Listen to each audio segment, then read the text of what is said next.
All right, we should be in here. Y'all know what to do. Drop a 1 in the chat if you can hear me. Drop a 1 in the chat if you can see me. And welcome back to another YouTube live stream. Looking forward to this show today. We've got a lot to get into. We're going to talk about Mexico, talk about Fulton County, of course, what's been going on with this election board meeting. Guys, there were 10 hours, over 10 hours of this election board meeting. And we're still going to get into more of it today because there's a lot of craziness going on. We'll talk about the State of the Union, of course. Wow. A lot to be said about that. We're going to talk about what was going on with the Republicans and the Democrats. Not going to get too political, but we'll get into a couple of topics we covered here on the channel, specifically when it comes to voting and when it comes to some of the cases we've covered. Irina Zaruska, specifically Erica Kirk.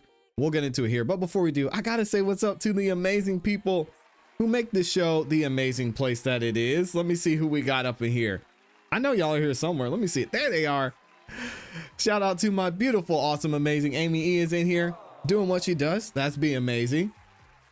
We've got Taco Tuesday is in the building as well. Good morning, good afternoon to y'all. Listen, we've got a lot to cover in a short amount of time, so I'm not going to hold you guys up anymore. But if you could do me a favor and please make sure you like the video on your way in. Likes are free, guys. It helps the channel continue to grow. It lets the algorithm know you guys are enjoying the show. Shares the video, the channel, and this live stream with more people. So thank you to everyone who's liked the video so far. I appreciate y'all. It does help out a ton. Also, if you're feeling extra generous, you can share the video as well. Just click the share button. That'll allow you to share the video to any social media platform you're on, and you can share it via text message to your group chat or to someone who you think might enjoy the show. Last but not least, I will be reading super chats as we go throughout the show. So thank you to everybody who goes the extra mile and sends in super chats as well. Let's go ahead and get into it because, like I said, we got a lot to cover today. Specifically, we're going to start with Mexico. We've been covering the entire breakdown of what happened in Mexico, specifically with the capture and eventual death of El Mencho, the leader of the cartel over there that Mexico and the United States actually joined forces on and went after. That was CJNG. And we're going to talk about what's going on with CJNG here. And it's looking like this isn't the end of the violence and the things that are going to happen in Mexico and possibly America. Check this out. So an anonymous CJNG source claimed that American citizen Juan Carlos Valencia Gonzalez, alias O3, has been named the leader and the new leader of CJNG. He is El Mencho's stepson and controls the cartel's arm wing, which goes by Grupo Elite. And it says with a $5 million U.S. bounty on his head. Good Lord. He was born in Santa Ana, California, an American citizen by birth. Mexico's deadliest cartel is now reportedly being operated by an American from Orange County, California. This is insane. Somos Grupo Delta del Jefe 3. And this is Spanish, so we're not going to play it. I know some of y'all can understand it. But when it comes to what's happening here in Mexico, we're going to talk about some of the things we might see going down as a result of El Mencho's death. And with this new leader coming in, if this is the actual case, and what's going to happen and what the plans are and what's being said moving forward. Check this out. We are learning more about the killing of Mexican cartel boss El Mencho that led to massive unrest in Puerto Vallarta and really across Mexico. Now, Mexican authorities say they found the drug lord by following one of his romantic partners. That was the tip that put him in the crosshairs of the Mexican military, who eventually killed him. And that prompted a very scary day with explosions, gunfire, and fires in retaliation for the cartel boss's killing. And by today, thousands of Mexican soldiers are deployed to quell the violence. Here's what a cartel expert said about just how powerful El Mencho was in an interview with Major Garrett on The Takeout. Now, it's interesting to hear again that there's this conversation going on about El Mencho being killed. I don't know why people are saying he was killed. What I understand was he was either injured or something happened during this essential capture, and then he died on the way to being extracted, or as he was being extracted. So I don't think they were intending to kill him. He was maybe shot or hit by something, or he fell, or who knows what happened. But initial reports were saying that he died, not that he was killed. Again, we may find out more information about that In a decade time, in just over a little over 10 years, from an unknown group, he made it into the most powerful Mexican cartel that we see right now currently active. And even to many points, I would make the argument it is the most powerful criminal organization in the world. CJNG, or Jalisco New Generation Cartel, as it's known, has a presence in over 40 countries, per the latest DEA threat intelligence assessment that we have available. Now, he added the U.S. regularly shares intelligence, training, and funding with Mexican units tasked with an operation like this. So I want to bring in Ray Donovan, the CEO of Stack 21 Solutions and former chief of operations for the DEA. Ray, thank you so much for being with us. You led the operation that led to the capture of the other notorious Mexican drug lord, El Chapo. Many of us have heard of El Chapo. That operation took years of planning. How does it compare with the capture of Mel Mencho over the weekend? I think the capture of El Chapo was similar in that it took 15 different agencies, Mexican and United States agencies, to go after him. It took about 2 years to really drill down to his exact location.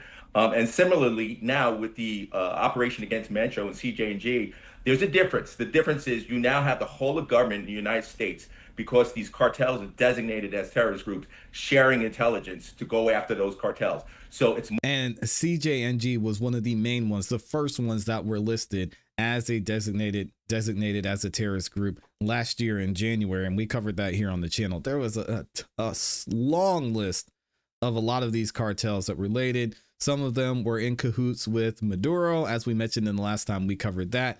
And there's a whole back and forth going on. I mentioned before, and we haven't heard anything about whether Maduro was involved in this. As we know, he's allegedly being held at the MDC there in New York. And it would be interesting to see if what he's saying or some of the information that the U.S. was able to get came from him. I wouldn't be surprised, to be honest. Much broader. The intelligence sharing between Mexico is a lot more precise and exact. And I think that you're going to see a lot more operations similar to this one going forward.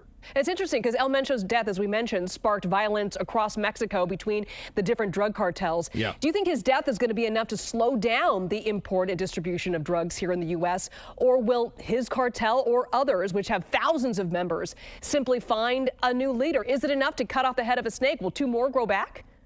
I think it will disrupt the overall cartel.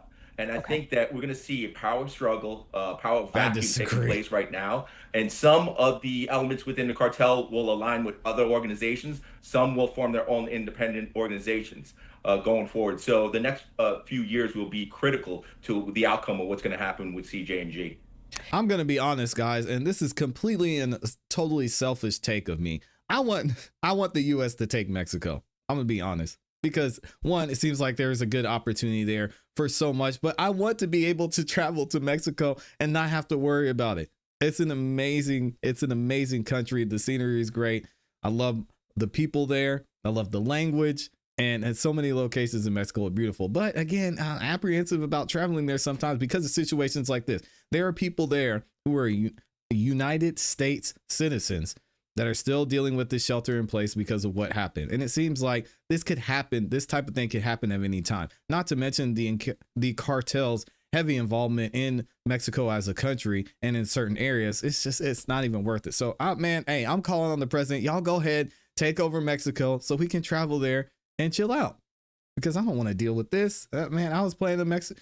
Anyway, I'm not going to say all that on the internet, but anyway, let's talk about the threat moving forward, because the CJNG is not done with their retaliation for El Mencho's death. Now we're going to hear from the BBC of what's going on and what's being reported on how they plan on retaliating. Check this out. Violence continues to loom across Mexico after a cartel rampage which took place on Sunday.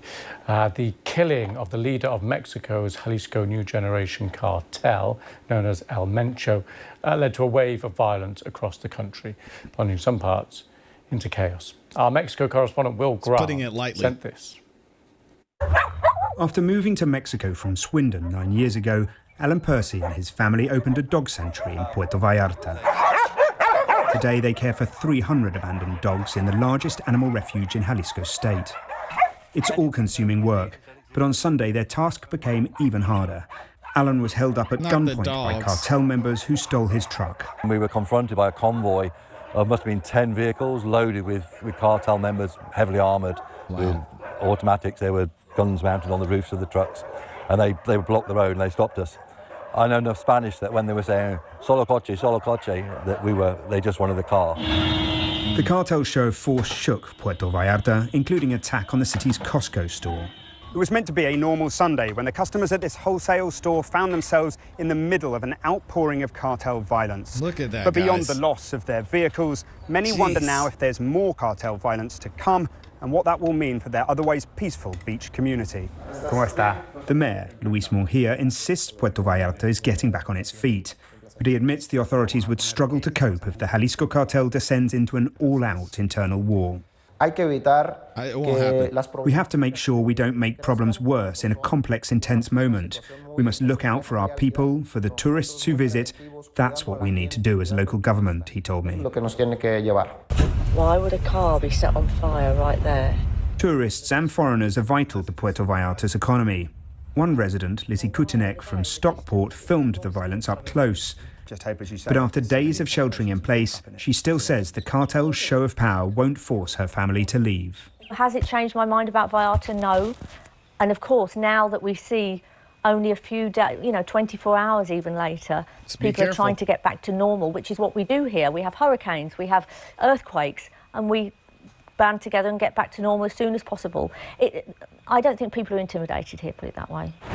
Others, though, are leaving. I disagree. People are intimidated there. They're scared. And we've heard from some of the locals in past videos when we reported there, they don't want to deal with this because, again, you never know what could happen at any time unless you've got your ear to the street, which it sounds like she does, and you know where people are, what's happening, what's taking place. So, again, pray for everybody who's still stranded out there. I don't know if flights are going back and forth yet because there were several airlines that shut down their flights in and out of Mexico. So it's going to be an interesting situation. We're going to continue to cover this, especially when it comes to what's going to happen with the CJNG and who's going to replace El Mencho. Let me know what you guys think in the comments in the chat. We got over 6,000. I'm going to add a 0. 6,000 of y'all in here. And of course, the honorable Nick Stero is in the building as well. Good to see you in here, Nick. If y'all haven't subscribed and checked out Nick's channel, please make sure you do that. And Amy will drop the link for y'all to go and support Nick as well. So thank you for stopping by, Nick. It's good to see you in the chat. Does a great job of breaking down cases. He is an attorney. He's not a pretend attorney like me. So he actually is a real attorney and does a great job of breaking down a lot of the cases that we talk about here on the channel. And he also has several panels that he does as well, have different attorneys and commentators on covering cases that we've talked about on the channel as well. So make sure y'all go check him out. And shout out to Nick Stero again. Good to see you in here, man. What are y'all saying? Oh, shout out to Perfect Peace. Good to see you in here as well. Thanks for stopping by.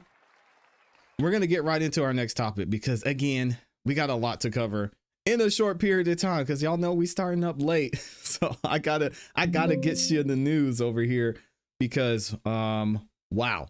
What's been going on in Fulton County, especially with this election board meeting, I feel like we could talk about it for weeks and weeks and weeks and weeks on end. And it seems like that's what we're doing because we've actually got something that's going down today. I don't know if all of you saw the interview that we did with Mr. Favorito, but he's actually has a press conference he's doing today. I wanted to cover it live, but we won't be able to cover it. We'll talk about it some tomorrow. And then we're going to have Mr. Favorito back on the channel. But he was actually at the state election board meeting. We might get into the time that he was at the state election board meeting here shortly. But one of the things he talked about is the entire situation that's been going on with a lot of these subpoenas with the board and how they've been trying to get things done. And we're going to get into that here shortly. So let me go ahead and pull up our next topic and we'll get right into it because this is going to be fun. When it comes to the Georgia State Election Board meeting that's happened, as I mentioned before, I feel like we could cover this for several weeks on end because there was so much that was said during this meeting that I don't want to be missed. Specifically, some of the things that were said by the board members. We heard from Mrs. King and what she felt there. We heard from several of the other board members who were honestly, in their own words, happy and thankful that the FBI is stepping in and raided the Fulton County Elections Office because they've been trying to get things done for years and haven't been able to get anything to move forward because mainly Fulton County has not answered their subpoenas. We've heard from the state board that they have several active subpoenas in place from before 2020 and after 2020, during 2020. So now we're going to get back into it, and there's going to be a little bit of drama here from the state board about what's happening behind the scenes. And we're going to hear from another board member about how he feels that Fulton County has handled this entire 2020 election interference, election in general. Check this out. That's crazy. Philosopher George Santayana. Those who cannot remember the past are condemned to repeat it. Let me slow or as down. restated by Winston Churchill, those that fail to learn from history are doomed to repeat it. Thank you. All right, here we go. Mr. Chair, I do have one bit of business regarding the spoliation letter. Is that pertaining to this topic? Yes. Okay. I would like to motion to ratify the sending of the spoliation letters to Shay Alexander in Fulton County BRE and Nadine Williams. I'm gonna skip ahead too. There's a motion. Aye. Here we go. Being no opposition, so moved. I voted 3-0. Chairman, are you going to vote? No, the chair's not voting. Okay, I just noticed you voted a couple times, several times yesterday, and actually made a couple of motions Well, I on voted. things, but you don't want to vote on this. I just want to make sure it's kind of an important measure. Well, I voted when a quorum was needed or when there was a case that I felt was so outrageous that it deserved significance. Typically, this chair does not vote. You know that. I rarely ever vote on anything unless I specifically want to make a point on a particular case or if it's required because I don't have a quorum available. So that's been my policy, longstanding policy. So Right. But so you said unless typically you don't vote unless there's something outrageous. So you don't feel this is outrageous one way or the other in regards to if the documents come back, when they come back, whether or not this committee should pursue. the majority of the board has spoken on this. So there's no reason for me to vote on this. I have not opposed it. I have done as I've always done, which is stay silent on almost every issue that comes before this board. So, Mr. Chairman, I'm gonna have to take issue with that. And the reason I'll take issue with that is because I spoke with, we've only had 2 executive directors. I'm one. We had one before me. In researching the Rossi Moncla case, the former executive director shared with me that he went into the Secretary of State's office during that time period. You then turned to him and you said to him, "You can't come in here." He said, what do you mean I can't come in there? You can't come in here. Into the Secretary of State's office, your executive director. You then went into the office, according to his testimony. When you came out of the office, you said to him, "We're not going to investigate Raffensperger, and we're not going to investigate Fulton County." Uh-oh. Chairman, you got some explaining to do, because I don't want to hear that. We need to investigate this man. Y'all know how we've seen everything that's happened with Brad Raffensperger. One of the main reasons this case against the president of the United States was brought was because the president made a phone call to Brad Raffensperger and said, "Hey man, we need to find these votes. What are y'all doing with the votes?" And they even had to do an investigation to what happened in the voting here in Fulton County. It was an entire mess.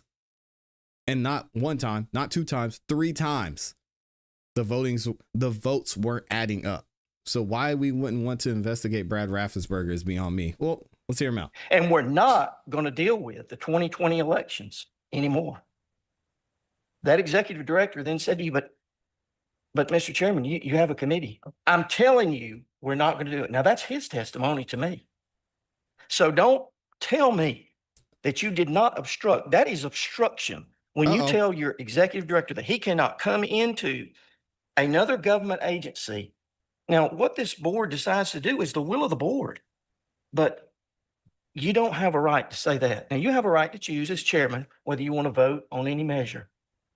But, Mr. Chairman, I think you were entirely wrong to tell that executive director he couldn't come in. What was being discussed so important that your executive director could not follow you into the Secretary of State's office and talk? well, your allegations are false. Okay. Your allegations are false to begin with. I told him that I did not want him attending that because I wanted to know what I was getting myself into. This was the very beginning of my tenure as chairman here, and I wanted to have a private conversation with the representative of the Secretary of State's office to find exactly what I was getting myself into when I took over this. Because after I took over, I heard multitudes of negative comments about me being associated with this board. Okay. I want to find out what I was getting into from their standpoint. And that was the sole conversation took place. That'll be confirmed by Ms. McGowan, who's a part of that conversation. What you stated happened afterwards did not happen. And you won't find anybody that will confirm that that happened because nobody heard that happen. It did not happen. I did not tell him that. I deny it. And I don't care what you say, smile all you want to, but it did not happen. Damn, we got Mr. some Chairman, drama you with have, the board. There's always two sides to every story, and we have to take you at what you're saying today. There's three sides. I also would say that the former executive director, Mike Cohen, I do not believe for 1 second that he lied to me. And I believe he probably has recorded testimony somewhere that will probably stand behind that. Dang. Bring it forward. Bring it forward. There's no recording of that. So bring it forward. I did not tell him that. So you bring it forward. I'm just saying, look, let's just get to the truth and let's don't obstruct. That's all we want. And I think that's all this board wants. This whole exercise that the FBI went to a federal magistrate judge with a criminal warrant. They didn't come to the SEB. They went to a federal magistrate judge. The federal magistrate judge looked at the warrant and apparently must have said, there's questions that need to be answered. So they granted the criminal warrant. Now, to criticize anybody in America for asking questions about an election process when their issues come up, I want you to, everybody in this room, to pause and think about what happened here yesterday. Oh, he preaching now. I listened to Fulton County when I asked, it's been stated that there are hundreds of voters in your voter system that have the year date of 1900. It says they were born in 1900 on Fulton County voter rolls. And Fulton County has made progress in that area by reducing that. And they reported yesterday, it's all on video, it'll all be on court transcript. Think about this. They reported we've gotten it down to 200 and something. Are you kidding me? You've gotten it down to 200 and something people on your voter rolls that were born in 1900. That'd be a 126-year-old person. Come on. Wow. And if you guys think, if you think it ends there, think again. We've done the research. We've seen the people who have been on the streets, looking at these locations, going through the registration. It's a mess. The whole system's a mess. I keep saying it. Wow. I just want you to think about the irony of that. And I would say, I congratulate Fulton County for bringing that number down. I hope they'll continue to bring it down to 0 unless somebody was really born in 1900. And if they were, I would say this committee ought to bring them before and honor them for being a voter at 126 years old. That's a fact. But I dare say the press will not write one word of what I just said. Instead, they'll say about campaigns, about this. This is not about Republican. It's not about Democrat. It's not about Trump. It's not about Biden. It's not about overturning an election from any previous year. What it is about is election integrity throughout the entire state of Georgia. Not just one county, every counny. Yep. And you saw that if you were here yesterday. It's not only Fulton. We have other issues that need to be dealt with, and we're dealing with them one at a time. And Mr. Chairman, all due respect, and I congratulate you for the way we moved through the cases yesterday. You should have been here on December 9th and 10th when we moved through 160 of them. Sheesh. It was a long day then too, but this board has made tremendous progress. And I want to challenge the press with one great challenge here today. When I came on as executive director, it was being printed in the AJC and all the media that there were 315 cases in backlog with the SEB. It's a lot. As of yesterday, guess what? All of those backlog cases have now been adjudicated. Since June to now, every one of them, that's an applause for this board. I mean, that is a magnificent accomplishment. And that means we're moving towards getting better. Are we where we need to be? No way. But we're getting better. I mean, yeah, I agree with that. I think he makes a good point, a fair point. But with that being said, getting through the cases isn't necessarily a pause or a cause for applause. Because what does getting through the cases mean? Does that mean we've reviewed it? We maybe have to continue and address the case at a later date and then come back to it. I mean, what does that actually mean? And what steps are going to be taken to moving forward? I respect him for calling out the issues throughout the county and throughout the state. But there really needs to be some change moving forward. Not just a round of applause for the elections offices making changes here and there. As we've heard, there are over 200 basic level issues that could be solved that aren't being solved. So is it time for the state board to step in? I believe so. I'm with Greg Dolezal. I'm with many others, Mr. Favorito as well. We need to see some changes, guys, and we got to start talking about what needs to be done to get this fixed on a larger scale, because it's not working right now. Let me know what you guys think in the comments in the chat.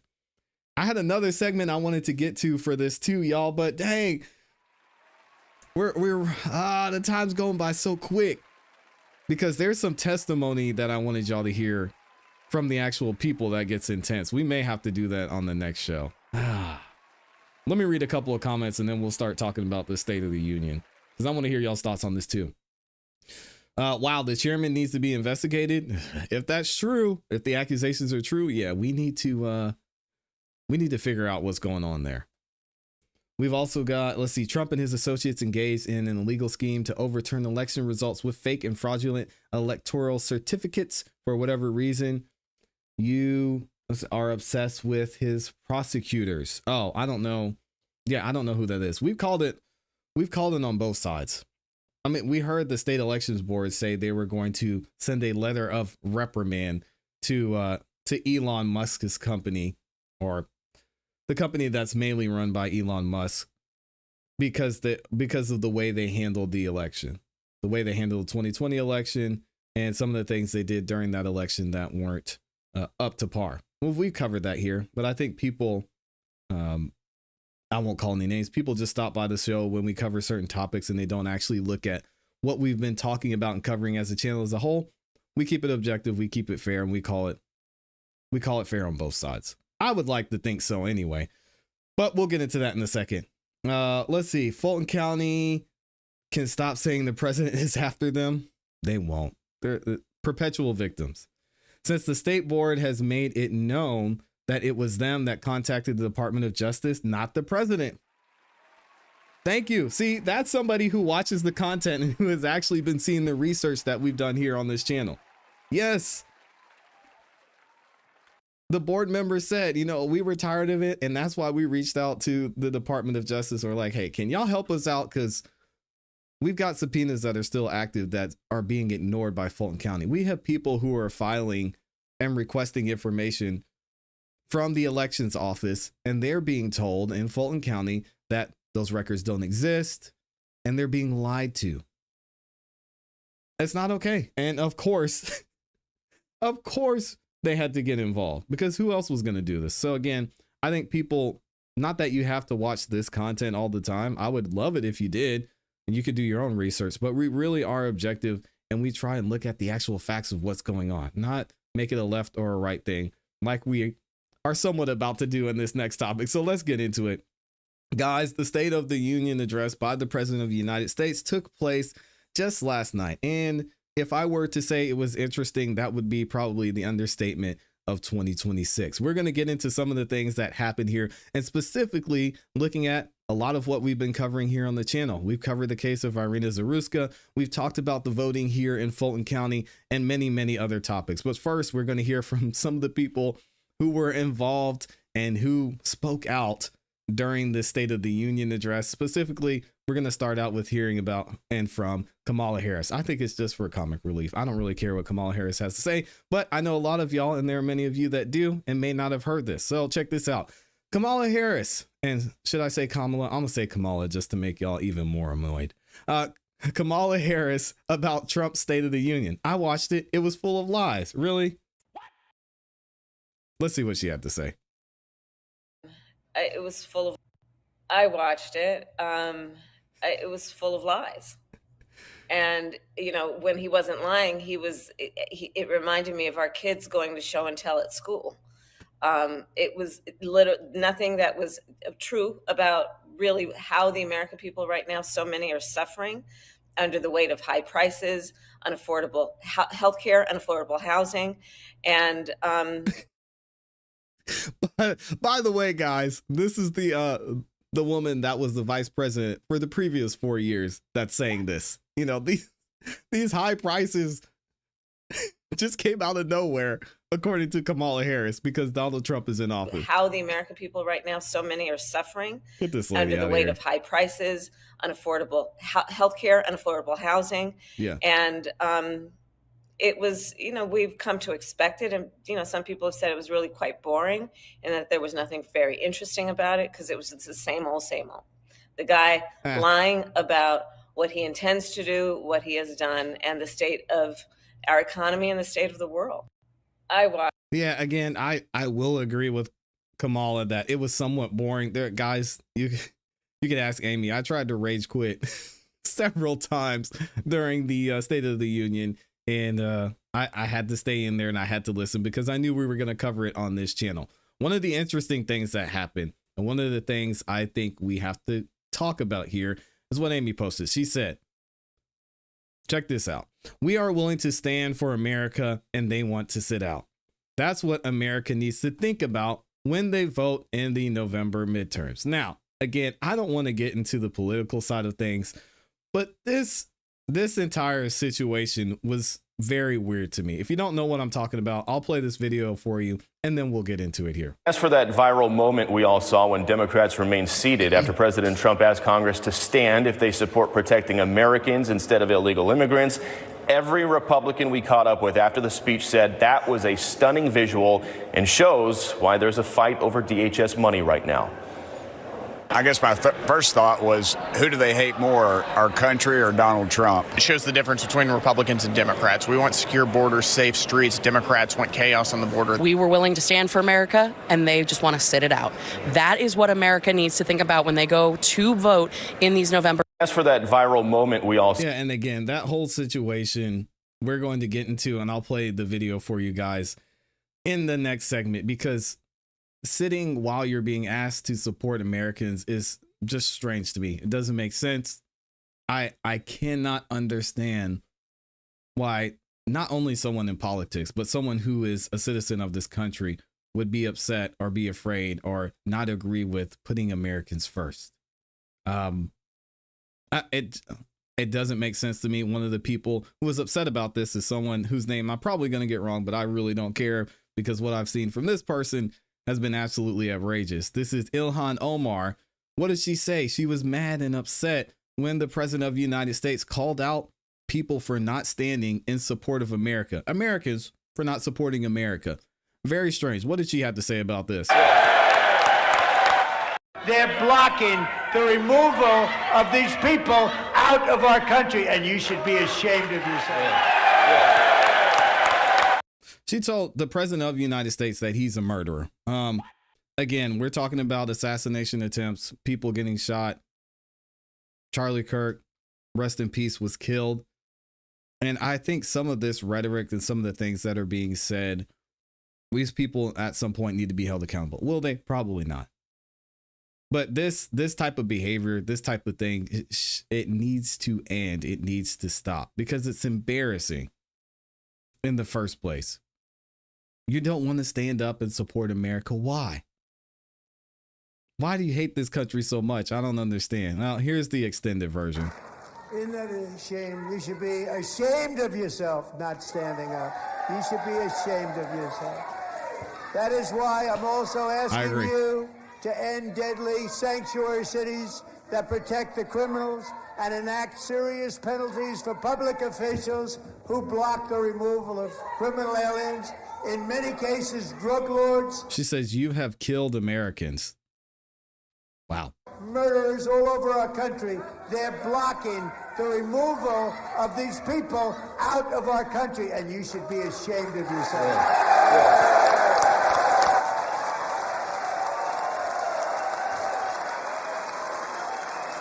Wow.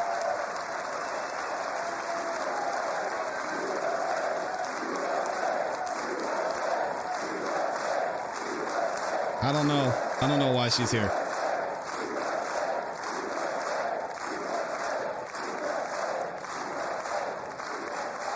And perhaps most importantly, I'm asking you to approve the Save America Act.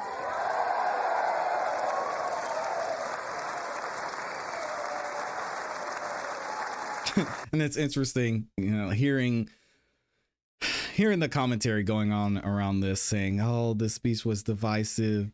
This speech was just terrible because of the president. He's trying to further divide us. I mean, when you can't stand on certain principles, basic level principles of whether we prioritize Americans or illegal, he didn't say immigrants. The president of the United States said illegal immigrants. I don't see what we're doing here. It doesn't get more basic than that. We're Americans. Of course, we should be supporting Americans. And if you can't say that you're going to prioritize Americans over illegal immigrants, I don't even know what we're doing here. How do you get more divisive than that? To stop illegal aliens and others who are unpermitted persons from voting in our sacred American elections. The cheating is rampant in our elections. It's rampant. Look at Tulsi. It's very simple. All voters must show voter ID. There's the voting.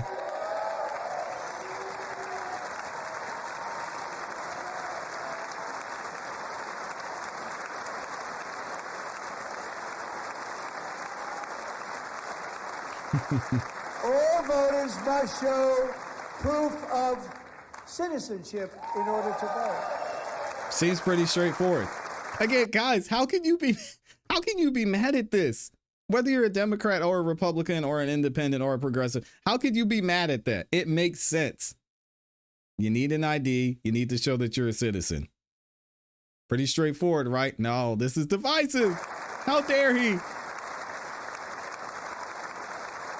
no more crooked mail-in ballots except for illness, disability, military, or travel. None. Okay, what's the issue? This should be an easy one, and by the way, it's polling at 89%, including Democrats. 89%.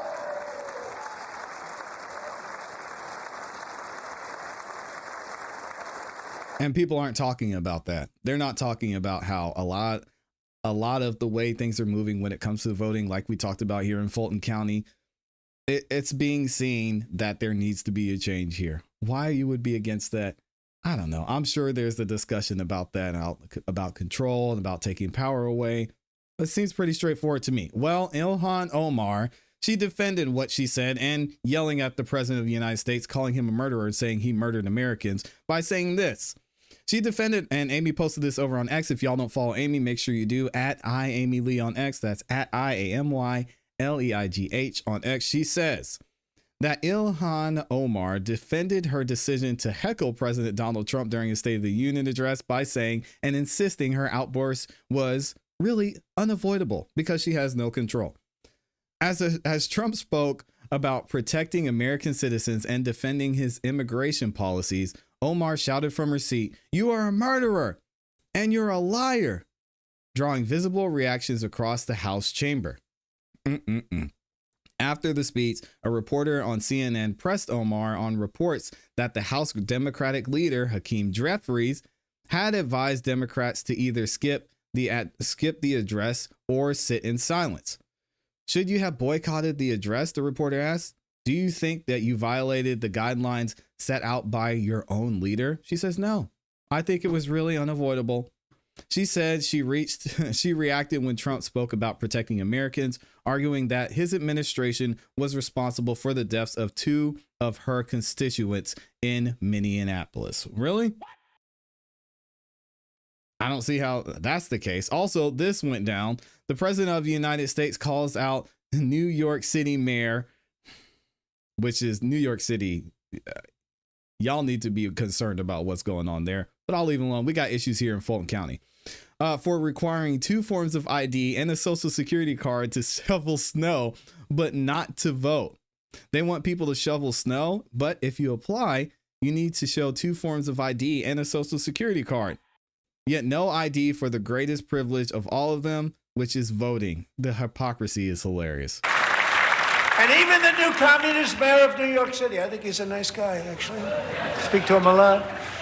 Bad policy, but nice guy. Just said they want people to shovel snow. They got hit hard. Wants them to shovel snow, but if you apply for that job, you need to show 2 original forms of ID and a social security card. Yet they don't want identification for the greatest privilege of them all, voting in America. No, it's no good. No good. Both Republicans and Democrats overwhelmingly agree on the policy that we just enunciated. And Congress should unite and enact this common sense, country-saving legislation right now, and it should be before anything else happens.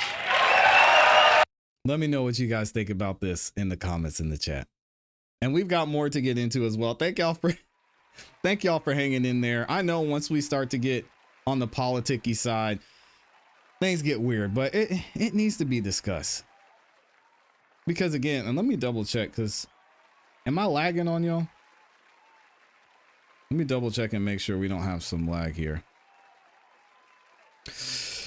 And it just makes a lot of this just makes sense. We're implementing a lot of the systems we want to implement when it comes to the voting structure. As you can see with people shoveling snow, and a lot of people in New York are upset about that because they're paying a lot of money for people to go and shovel snow. I think I heard like $30 an hour or something like that. And nobody's doing anything. They're going out there picking up shovels and get paid. Anyway, we're not going to get into that on this channel, but I will say this all needs to be addressed, and why there's such pushback against basic level stuff. I mean, it just seems to me that they really just can't stand and hate the president of the United States, and they want to make sure they have a strong stance against anything that he says. It's strange to me. Let me see what y'all are saying as we get to our next topic.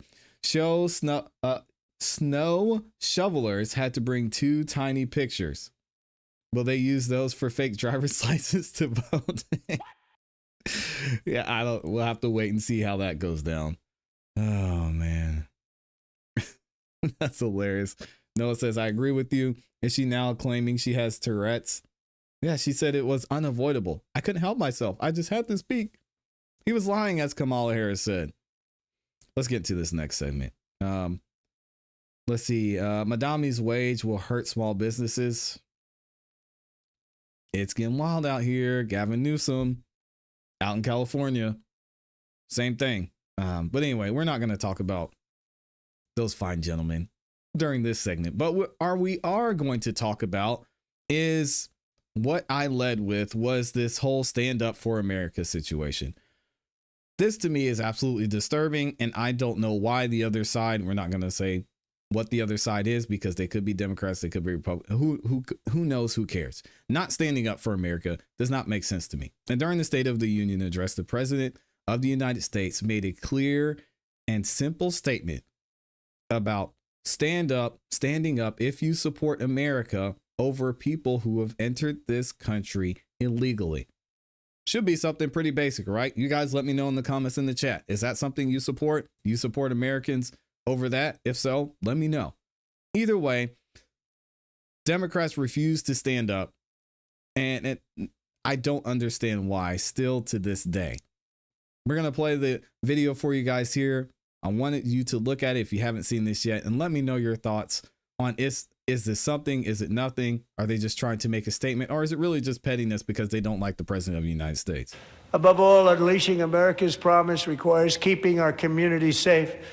We have made incredible strides, yet dangerous repeat offenders continue to be released by pro-crime Democrat politicians again and again. We are honored to be joined tonight by a woman who's been through hell, Anya Zuretska. Yeah. In 2022, she and her beautiful daughter, so beautiful, what a beautiful young woman, Irina fled war-torn Ukraine to live with relatives near Charlotte, North Carolina. And by the way, what's going on with Charlotte? Last summer, 23-year-old Irina was riding home on the train when a deranged monster who had been arrested over a dozen times and was released through no cash bail stood up and viciously slashed a knife through her neck and body. And it wasn't a dozen times. It was way over that. No one will ever forget there were people on that train. No one will ever forget the expression of terror on Irina's face as she looked up at her attacker in the last seconds of her life. She died instantly. So sad. She had escaped a brutal war only to be slain by a hardened criminal, set free to kill in America, came in through open borders.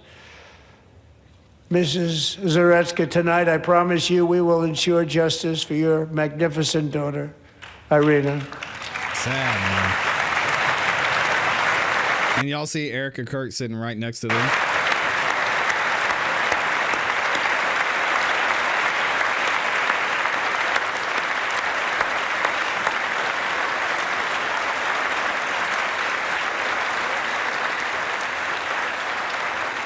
Sad.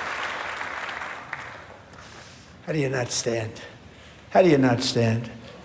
And there were many over on the other side, again, that didn't stand up while the president was saying we're going to fight to protect people like Irina Zaruska, who we saw and we covered on this channel was brutally murdered by this man, a career criminal who had been released by a magistrate judge multiple times and clearly had a lot of issues going on. So I want to play the full clip for you guys because a lot more was said by the president of the United States. And we're going to get into this entire scene where he talks about illegal immigration and we should stand up for America. And apparently Democrats on the other side don't want to stand up for that. Why? I have no idea. Doesn't make sense to me. Many, if not most, illegal aliens do not speak English and cannot read even the most basic road signs as to direction, speed, danger, or location. That's why tonight I'm calling on Congress to pass what we will call the Delilah Law, barring any state from granting commercial driver's licenses to illegal aliens.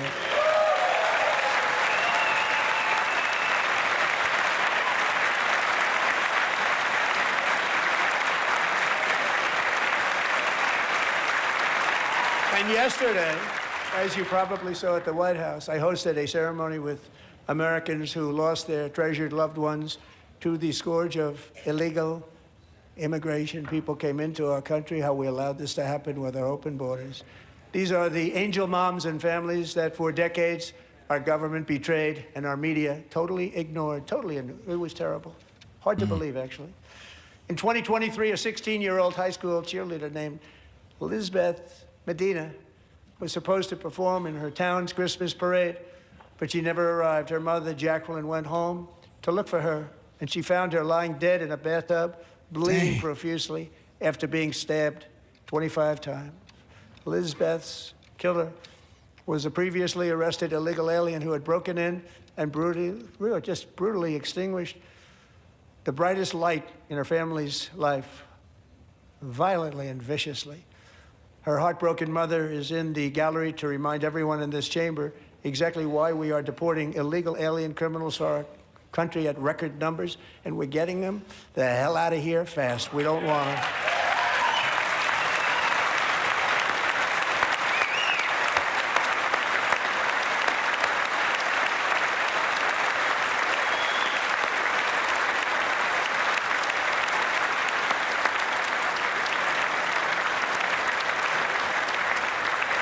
Thank you very much, Jacqueline. Thank you.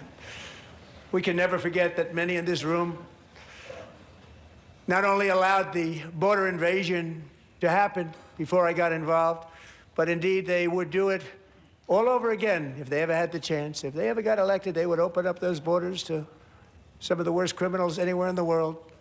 The only thing standing between Americans and a wide open border right now is President Donald J. Trump and our great Republican patriots in Congress. Thank you. Thank you.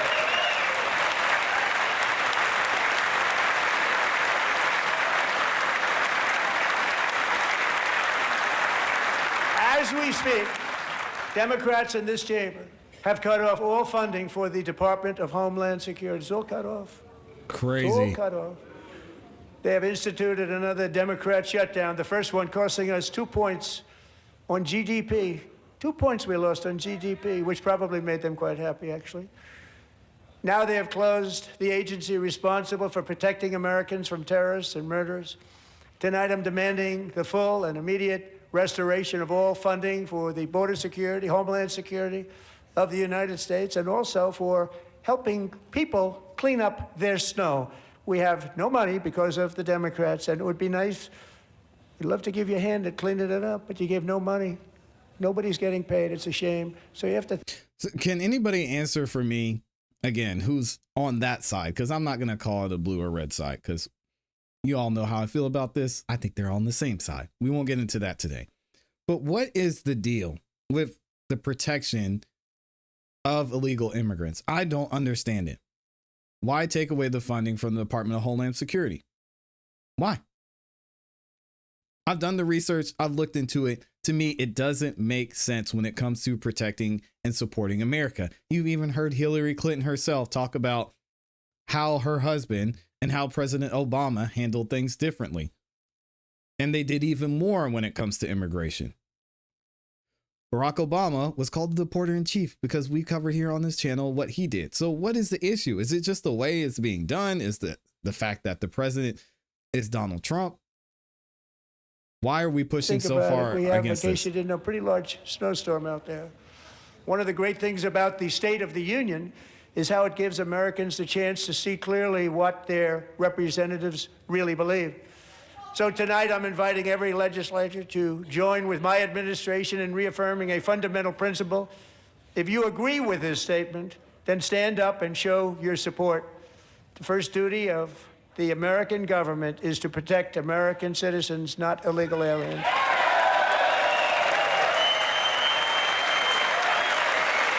Seems pretty straightforward.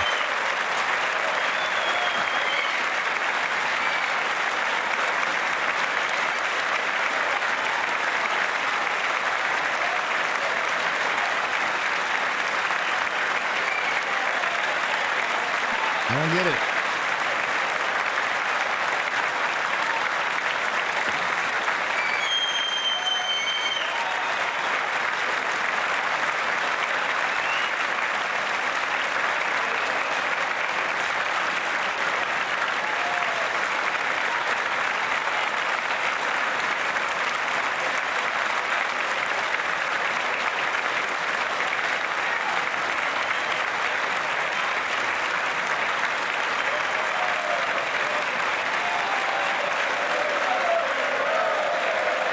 He even paused, gave him another chance. Like, hey, y'all, come on, man.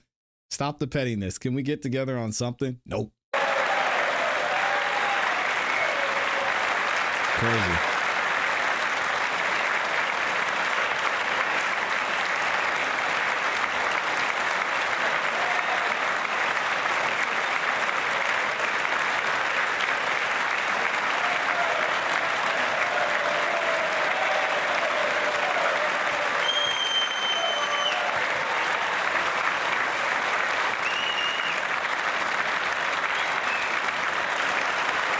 It's a shame. Isn't that a shame? You should be ashamed of yourself not standing up. You should be ashamed of yourself. That is why I'm also asking you to end deadly sanctuary cities that protect the criminals and enact serious penalties for public officials who block the removal of criminal aliens. In many cases, drug lords, murderers all over our country, they're blocking the removal of these people out of our country, and you should be ashamed of yourself. It's weird.